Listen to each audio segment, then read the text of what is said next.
Hi, James. How are you? I'm doing great, Sergey. How are things on your side of the planet? Very good. Actually, the weather is not bad either. It's getting colder, but it's fine. Thank you.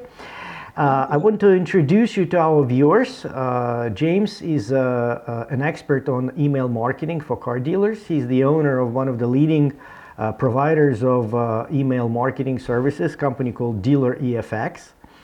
And he graciously agreed to provide an exclusive interview for the Association of Russian Automobile Dealers and give us some insights into email marketing.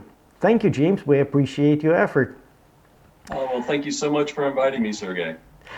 So we have few questions for you, and we'll start with a question that may be simple, but we want to sort of extend on it because in Russia, just to give you a preview, in Russia, email marketing is one of the least utilized channels of dealer advertising, and in the United States, it's one of the most popular channels. So Right. tell us a little bit what areas of interaction with the customers can be covered by email marketing for the car dealerships. Wow. That is a rather large question. So, if I may, maybe it's the best way to approach this is certain in terms of priority. So, for most dealerships in the United States, the priority with respect to email communication is generally around the continued loyalty building types of programs. We call it drip marketing. There's several other types of terms for it, but it's a way to continually place your name and brand in front of your existing client base, as well as, let's say, leads that have gone dark. That is, people who have inquired on your website, or made phone calls and gave enough information for you to continue that communications process. And generally speaking, because you can automate so much of it, but with a level of semi-customization, there's still a connection, that human kind of feel to it, because of some of the software that's out there today, and because of some of the content, for example, that we provide. So I think in terms of priority, the number one priority is maintaining relationships and loyalty building or loyalty maintenance. And then from there, that's sort of the base. And then from there, on this sort of pyramid of communication, you've got that ongoing not relationship, but say bring your car in for service. And there's a back and forth associated with something might be going on with the vehicle. That's sort of just the day-to-day communications to get things done, to get people's cars in and out of their service bays, to continually maintain that level of customer interaction so that they feel comfortable that progress is being made with respect to whatever might be happening to their vehicle. And then sort of the highest level of that pyramid is really lead generation, bringing them back into the store after they purchased after they purchased the vehicle for, let's say a year, 2 to 3, 4 years. On leases, for example, you want to create lists of people on, let's say, Toyota Camrys that are 3 to 4 years old, or they have 3 to 6 months left on their loan lease. And then essentially you want to kind of show them the latest and greatest versions of that, assuming that their lifestyle hasn't changed, right? Because people are going through different changes demographically, having kids, or let's say reducing their lifestyles from SUVs to basic vehicles, or probably hanging on to SUVs these days.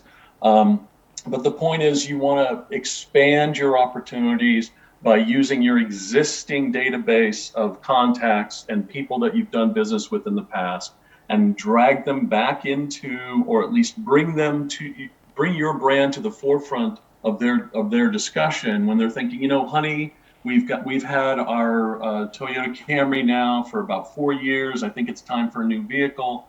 And essentially, that's when things kind of begin their thought process online. And so when they receive that positive, hi, how are you? I don't know if you've seen a look at this, Jim Lawrence, but these are the latest sedans that Toyota's come out with. And then, of course, you want to offer other opportunities for SUVs and things of that sort. But the bottom line is you want to be able to work with the people you've already worked with, because clearly they're bringing their car in for service. They've been with you for years. They feel comfortable with the way the process works at that particular dealership, because it can vary from dealership to dealership. So if you can keep these people, let's say, interested in what you're doing and how you're doing it, then they're more likely to buy again from you in the near future, that kind of situation. So let me just make sure that I understand it correctly. If the entire marketing is split sort of in two ways: the transactional marketing, which is bringing in new business, and the relational marketing, which is taking care or staying in touch with your existing customers, with your existing database. And more experts in marketing actually underscore the importance of relational marketing, which is what you're saying. So the major part of the email marketing is targeting existing customers, be that the sales portion, which is tracking when it's the best time to offer them a new deal on a new car, or existing relationship, which is servicing their car, supporting the service and everything else. So, but the question is that both sales and the service can be covered. Yes, fundamentally, in fact, and here in the United States, we've actually created two types of CRM systems that work in parallel with respect to either service or sales. Service naturally is going to have interesting ways to attach video when you have a service person essentially showing them the rotors on their brakes and how worn out they are. Whereas in the CRM side, you're more likely to be able to pull information on new vehicles or vehicle specials or things of that sort. So what we've seen in the last several years are essentially a branching off of CRM systems, customer relationship management systems, that focus on specific elements. And you've just broke those two elements, separated those two elements right here. And so you've got this whole technological ecosystem that services both sides of that house, the fixed operations and service and parts sales and accessories, as well as the sales, the front end of the house, if you will. And that is the sales process and bringing in new opportunities and making sure that you communicate properly with them on a continuous and ongoing basis that isn't reliant on that salesperson's, let's say, consistency. Because here in the United States, there's a great deal of inconsistency from salesperson to salesperson. And so the systems themselves are created to, let's say, alleviate or smooth out those inconsistencies by being as automated as possible. And then, of course, as reminders to help these salespeople to do their jobs at the appropriate time with the appropriate content. So it's really a very kind of exciting time. And frankly, with COVID, a lot of that is being taken out of that sort of separate but equal type of process and brought into what's termed digital retailing, which I'm sure is certainly on your radar screen these days. It is. James, in email marketing, just like in any area of car dealer operations, there are certainly good best practices and the ways to make the effort more efficient. And from what I understand, one of the important things with any email campaign is to segment the database. And that the segmentation of the database would give the best results, would give the best return on investment. Now, if you agree with that statement, could you share some insights about how do you specifically, or give examples of how do you specifically segment the database so that it maximizes the output? Oh, sure. So there's a great number of let's say, characteristics associated with a given data profile of a family, of an individual, and that kind of thing. So as I mentioned earlier, for example, one of the one of the big ways that dealerships here are actually trying to be more focused in terms of their communication is just simply the age of their vehicle and the relationship with that dealership. So if you're on you're having a 60-month loan, or you've got a 48-month lease or a 24-month lease, whatever, then the appropriate communications will be associated more so with the nature of that particular relationship than whether or not Jim Lawrence is getting married and having children, right? So, but that of course is another dimension that with AI, artificial intelligence being injected into this entire process, you're seeing those elements that in the past were so difficult to incorporate into that thought process on how do we reach out to this particular demographic. So that's why there was a heavy reliance on the age of the relationship and the vehicle itself and the nature of that relationship with the vehicle. So, warranty work, lease, whether it's lease, loan, that kind of thing. But now that you're able to bring in all these other elements into the conversation without having to spend a great deal of human time, that is somebody looking at a spreadsheet and bringing it in, but in fact have taken that to build out an artificially intelligent way to pick and choose the appropriate elements within a person's demographic file, and then turning around and then offering them up with the vehicle that might be most appropriate based on that information.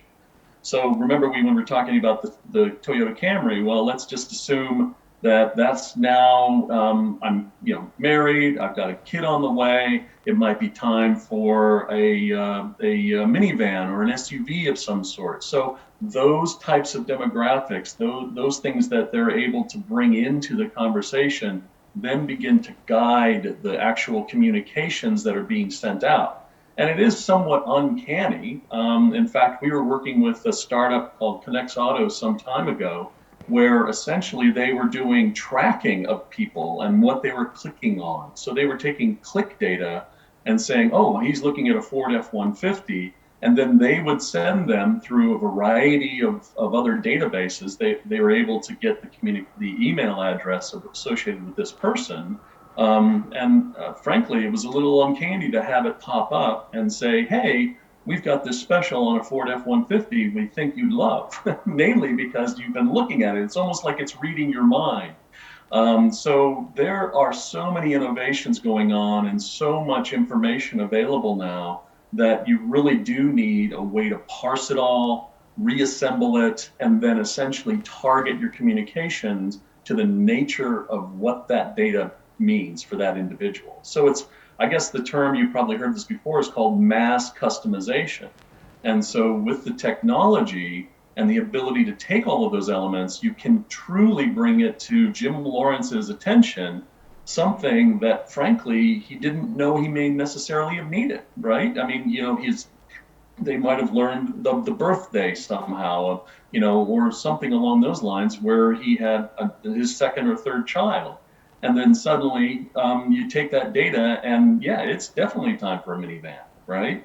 So it's things like that that are really driving the innovation in the software associated with the communications, the email communications process. And remember, email is just one channel of communication. You've got texting, you've got other forms of communication, chat, online.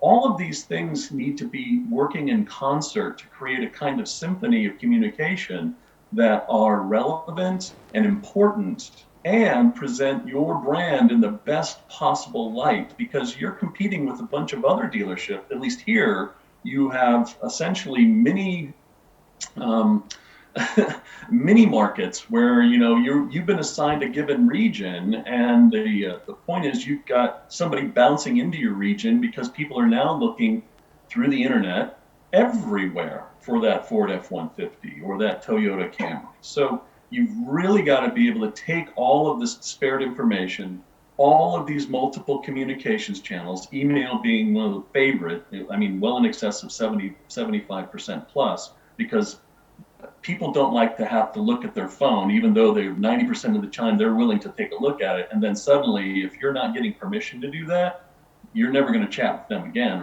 or text with them again. Here in the United States, basically, if you haven't been given permission to do that, then it's essentially you get blocked. And because salespeople in the United States tend to ignore that moment, then you get blocked a lot. So email, again, very popular, continues to be popular. It's a 25, 30-year-old technology.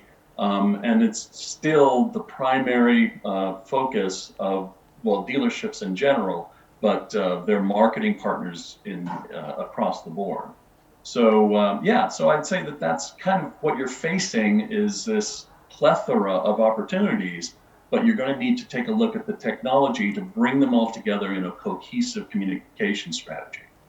So again, I want to go over this. To properly segment the database, you need to implement, there's no need to waste the money, and I hear it more often than ever.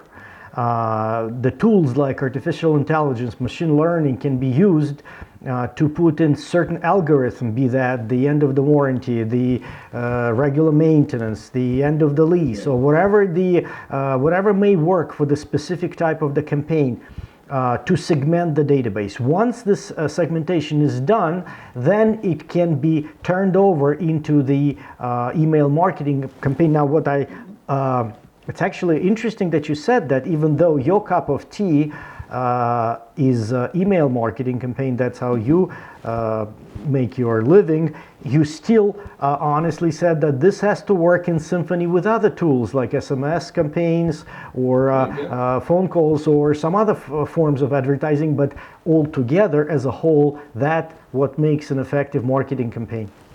So we segment the database, we clean it up, probably clean it off against the database of who sold their cars already, as not to waste effort on people who don't have the car anymore. And then this clean set of people you input into the email marketing, and that's what gets you the best effort. Now, speaking of the effort, let's say the database was processed according to those best practices that we just spoke about. It is my understanding that the return on investment for email marketing is one of the highest returns for any email marketing, online, TV, radio, whatever that can be. Could you give us some specific examples for the dealers that do use best practices, that segment the database, use this money smartly? For every dollar that they put into email marketing campaign, what does it usually bring them? Wow. So I've seen statistics from, a couple of consulting firms, but I've seen statistics as high as $44 for every dollar invested.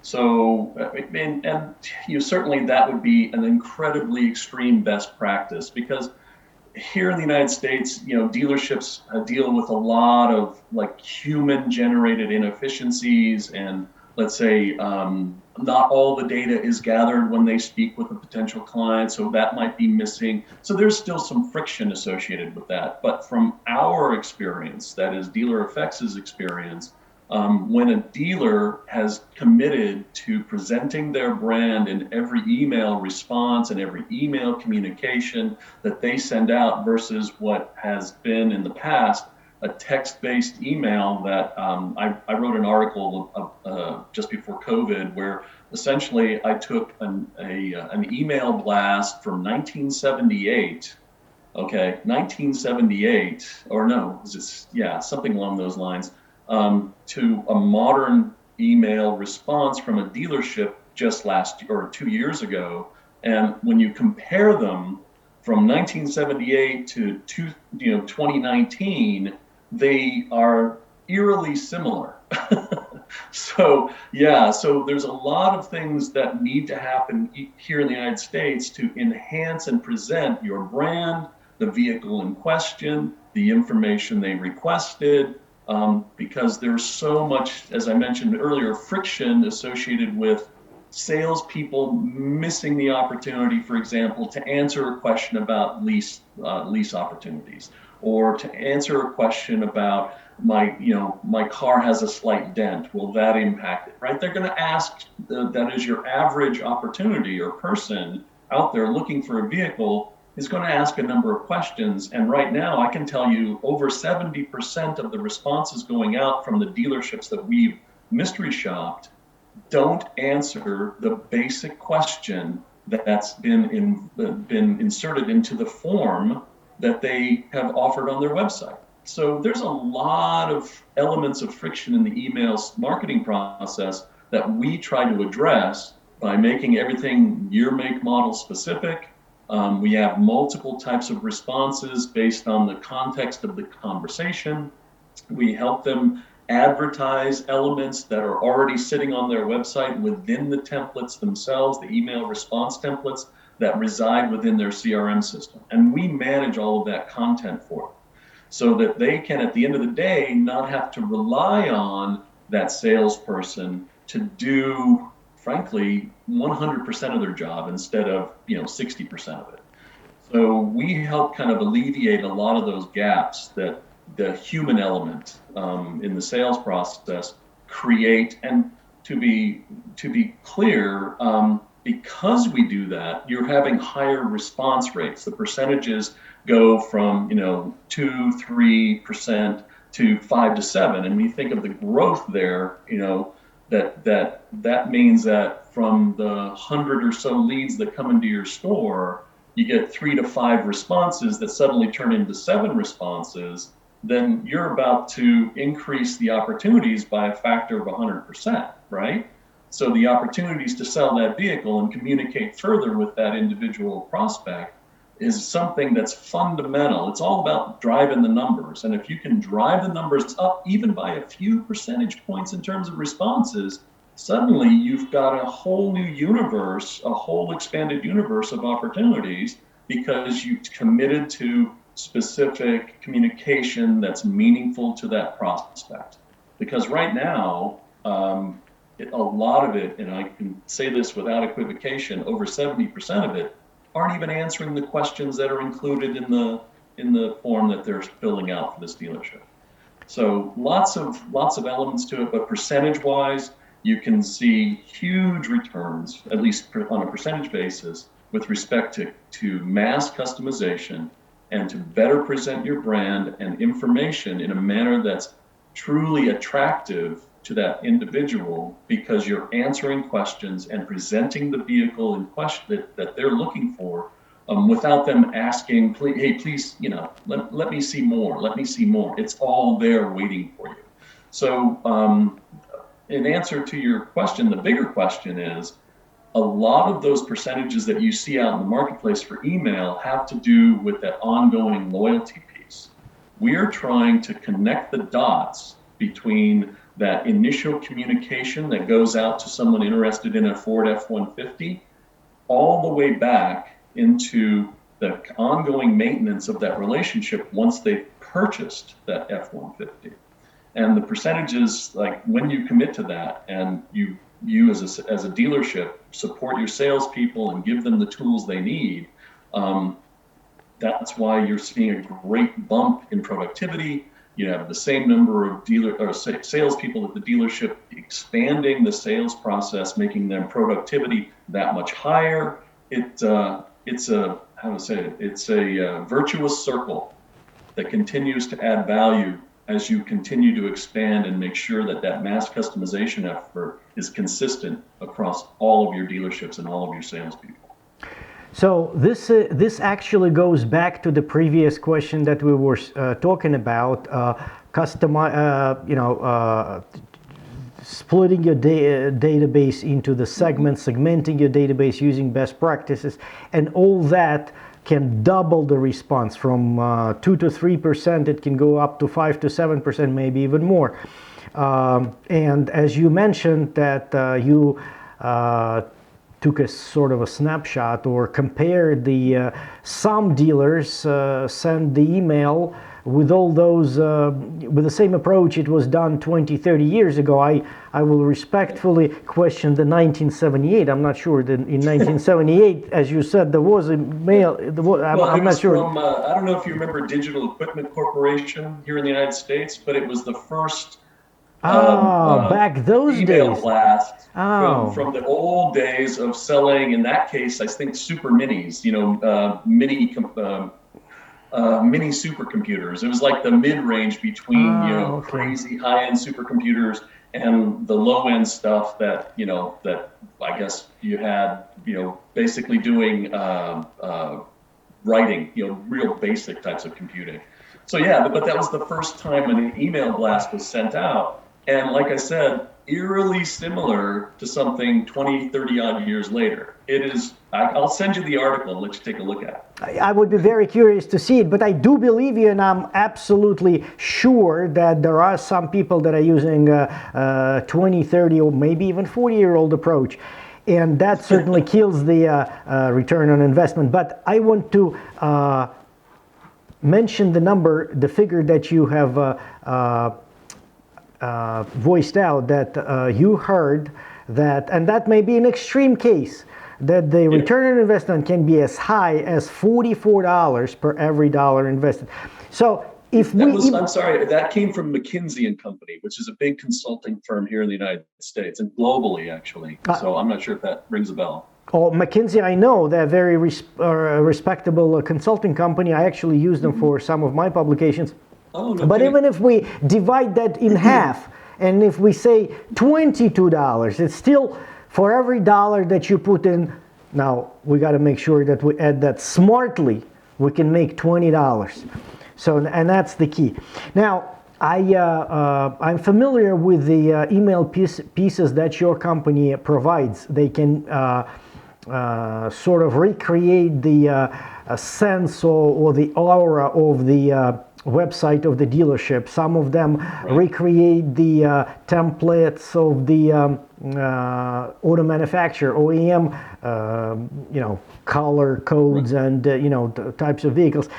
So I assume that the template of the email is an important part of it. So, people may not want to see the dull, just dull looking or not an attractive piece. So what templates, email templates, do you find the most effective? Is there such? Well, and so that's going to vary from intent to intent, right? So if it's a loyalty campaign, it's likely you're going to want to remind them of your value proposition, which is going to require a different kind of approach to that communication. But if you're looking at the initial communications, now imagine that you're a prospect and you've spent the last several weeks doing research, looking at multiple brands, looking at multiple websites, looking at all sorts of independent third-party information sources, because that's what they do in today's environment, right? 90% of every vehicle sale is starting online. And so what you have is a variety of manufacturer-provided imagery that helps to establish the excitement, the positioning of that particular vehicle. Like when you look at a Ford F-150 on the Ford's website, you see it pulling trailers, you see it pulling boats, you see people actively using it out in nature, at least here in the Pacific Northwest of America. And so you've got all sorts of visual positioning strategies being used by the manufacturer to share what they believe is the value proposition of a given vehicle they produce. Now, what we do is make sure that that value proposition through that image presentation is captured, recaptured, and brought into the communications process from the dealer to that prospect. So you kind of connect that circle of information and visualization so that the person feels as though that response from the dealer is as high a quality, and in fact, all of our imagery is sourced from the manufacturer directly, that the quality of that presentation is identical to the quality of the presentation that has excited them enough to decide to pursue that information at a dealer, right? And so that consistency of visualization helps them, that prospect, respond in a same sort of visceral feeling of, ooh, I'd love to have that F-150 pulling my boat, kind of thing. And so when they see that again, or if they see the same thing that they saw online, quite literally, it's all connects that to that human element of we're visual animals, right? When we see something, we're more likely to remember it if it's a visualization that's attractive, supports the message that you're communicating out with, and then ultimately presents the vehicle in the idealized way that your own personal mind is setting it up, right? I mean, when I look at a Ford F-150, I usually look at Raptors. I see myself pulling a pretty cool boat behind that Raptor. And that's the imagery that I kind of have in my mind as I go through it. And if I see that in the response from an average Ford dealership using our capability, then suddenly it just connects all of those dots. And because they have committed to responding thoroughly to the request for information, then that's going to beat 70% at least of the other dealers in that region, right? So that's the thing that you want to take away, is that if you can combine all of the elements that have been and the money spent by the manufacturers with the quality of the response from the salesperson at that dealership, you're leveraging on their activity to build a brand and move everything forward through that initial contact with the prospect. That initial contact is meaningful, whereas so many others with this sort of, hey, when can you come in, versus answering the question or presenting the information about a specific vehicle, it's the last thing they want to do is come in. The first thing they want to do is just get the information they asked for. And if that's not happening, and you're let's say there are 9 dealerships in your district, then suddenly you're the one actually providing the response that prospect is looking for, you're going to crush these other guys. It's just the nature of humanity, that visualization piece. And if you're able to combine it with the OEM piece, you're going to be the winner in your district. It's interesting that you said that, and again, I want to sort of summarize what you said. So the first part is smartly segment and prepare the data that goes into the campaign. That's the first, that's where it has to start. Now the second part is, I saw you getting excited because that was your portion. Then you go into the science of email, if I can say, or art and science of email, which is getting there is no perfect template. It has to be appropriate template for what are you trying to achieve, be that a new car or a service. So for each campaign, you use the proper piece. And some dealers prefer to, again, highlight their website. Some, it may be a proper way, it may be appropriate to highlight the OEM offering or special or a new car or a new model. So it's not a perfect template, it's the appropriate template. And I also want to underscore another thing that you said it answering my previous question, but I sort of let it slide by and didn't. I heard it, but I didn't pay enough attention to it. But you said it again. One of the most important things is when the customer responds to email or sends back a question, you must answer that question. People, that's you said it twice, and now I see the importance of it. So let's say you got to the customer opened your email. They, for one reason or another, they spend 20 seconds or 30 seconds or a minute reading it, and it got to them to the point they responded. So those are the most qualified response. You shouldn't ignore it. That means it worked. Don't ignore it. Respond to their question or whatever they want. Read the response. Okay, and we talk about the return on investment. We talk about the templates. I'm sure you have some customers that have been with you for for a while and they use your services for sales and service. Could you don't have to give us the names if you don't want to, but could you tell us about some business case, the specific business case when the dealer is using your services for sales, for service, for any new prospecting? Tell us a little bit more about who your customers are, how do they use it, using this specific example. Oh, okay. So I'll go with a 9-store group in the Massachusetts area of the East Coast of America, and essentially what we found is they have each of those different dealerships, those different locations, those different stores have their own sort of personality. Now there's an umbrella personality coming from corporate, and that is it's a family-owned. They on every one of their websites, you see the entire family of the dealership owner, of the dealer principal and his family, and so they're very local in that respect, right? They try to make the person that lives next to one of their stores that says, hey, oh yeah, I know that family, I know those people, I feel comfortable interfacing with them. Now, they've been there for decades, of course, so they're really trying to differentiate themselves from other large, because this is a $600 million business, right? So if you're a $600 million business and you're still able to present a sense of family ownership, that's an incredibly powerful brand element that helps them with their positioning and their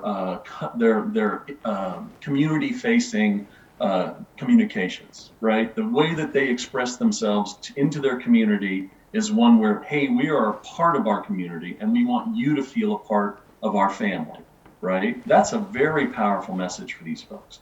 Now imagine that's the umbrella that you'll see on every one of their websites and through all of their news. They continue to do newspaper ads and things of that sort.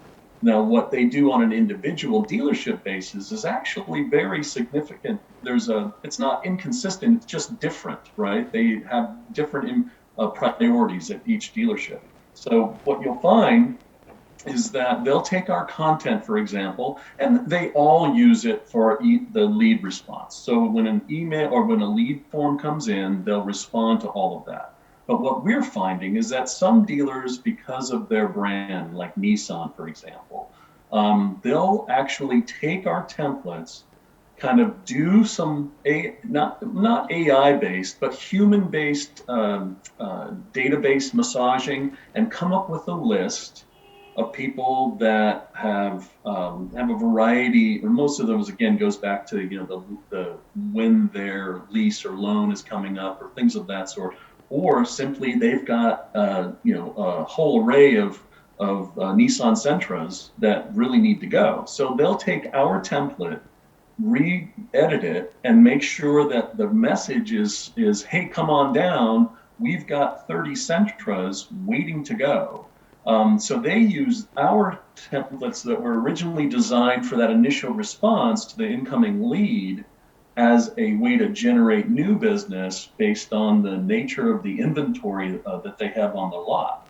And so that's a very different use intended than we originally intended. But we now promote such things because we understand that each dealership has a different inventory. It has a different sales organization. You'd be surprised with the different characters that are out there from dealership to dealership, even under the same dealer brand at multiple locations. So it's something that is very flexible. It continues to support that mass customization idea. It continues to support the fact that they need to communicate in the manner that's important to their prospect and not the ease with which to communicate by the salesperson, right? So it varies from store to store, but because of the flexibility and the nature of our services, you're able to do the mass customization. You're able to do drip marketing, that is, communicate with those people that have Nissan Sentras or whatever type of vehicle they might have. Show them, hey, we know you own this type of vehicle. Why not come on down for service? Why not come out and, hey, we'll help you with your tires, right? Right now is the season where tires are swapped for winter tires, and so you store the standard tires for these people. That's a very nice service, right? Well, it's more engaging visually, again, going to that visual animal idea, that essentially your vehicle is important to us as an organization, and we'd like to continue servicing that, providing you with your winter tires, providing you with the winterization of your vehicle, make sure that it's going to have the heater working and all that other fun stuff as we go into winter.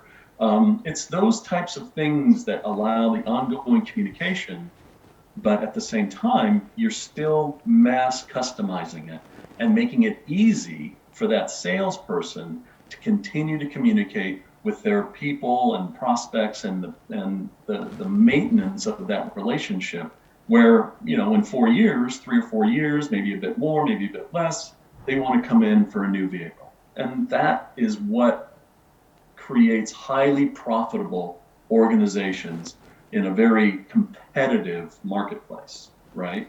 With literally competitors across the street from you. So if you can differentiate yourself at every touch point in the communication process, and using the most popular, again, being email, to maintain your brand throughout those communications touch points, then you're going to be able to say with confidence that, yeah, I can expect a significant portion of my existing client base to come back to me at the appropriate time, when their vehicle needs service, when their vehicle needs to be replaced, whatever. And so, again, I guess that's a long answer to your question, but I think you'll find that across the board, even within the same dealership group, each individual dealership will have its own personality and its own way of doing business with the local community, because automotive dealerships in the United States are truly local businesses. They support local baseball teams. They support, the community with, during the holidays quite a bit. And all of this is saying, we're a part of this community, and we want you to feel comfortable walking in knowing that we are a part of this community. And we're not just some corporate entity that has vehicles standing on the lot and then we'll assess you based on your credit score. We're going to try to treat you as family. Now, don't get me wrong, they're going to go through the same process as those other ones, but it's going to be a different process. And that's where differentiation and the ability to maintain that brand differentiation through the communications process is so critical to success. First of all, I want to say it's not a long answer, it's a great answer. And this is what we want. We want to see the insights from an expert. So because this is probably one of the most important. Obviously, you used an example of one of the customers who pay attention to good practices. So this is a dealer group. It's about 10 dealerships or so in the northern part of the country. And they split the marketing campaign sort of not split, but they use it to highlight, first of all, the umbrella personality, which is they underscore that they are local. They've been in the business for decades. They support local community, and they want people to know that this is who they are. This is their nature. They don't look at the customers as numbers, credit scores. They want the customers to feel that they are part of the family. So this is the umbrella personality. This is the umbrella image that they radiate into the email campaigns, that they want that. However, the second part that they inject into their email campaigns is the individual personality for each one of those dealerships. Some of those, and I actually like that you said that they use on top of the regular tools like artificial intelligence or other tools to segment the database, they also hand customize it additionally.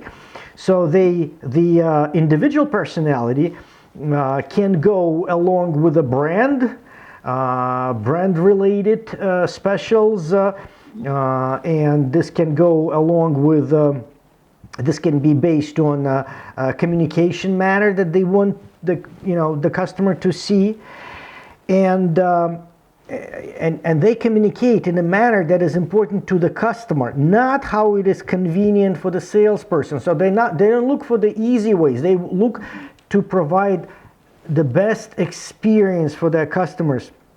And I also like what you said, that this actually rang a bell in my head, because this is a very good. In Russia, the summer tires or winter tire storage services are extremely popular, and very popular. From probably most of the dealers, when they change the winter tires, they store summer tires, and the other way around. And this can be a part of the email campaign too. So they take your templates, those great templates that your company offers, and they customize it for the specific email campaign. And another thing, to summarize this whole thing, one of the important things that this client of yours does is they use these email campaigns to differentiate themselves from other dealers, from their competitors at every touch point. As they differentiate what is different about our sales process, what is different about us as the group, what is different about us as the servicing facility for your vehicle.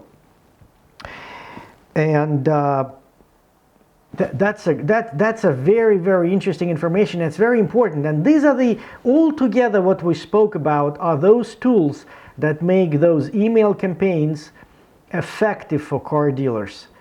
And this is great information. James, I want to thank you very much for this unique knowledge that you shared with us. I want to thank you on behalf of the Association of Russian Automobile Dealers, on behalf of myself and the entire Russian automotive community. Thank you very much, and thank you for your time. Oh my gosh, not a problem. I really enjoyed this conversation we had. I really like this format. And if there's anything that I can do to help in the future, please just let me know. Great.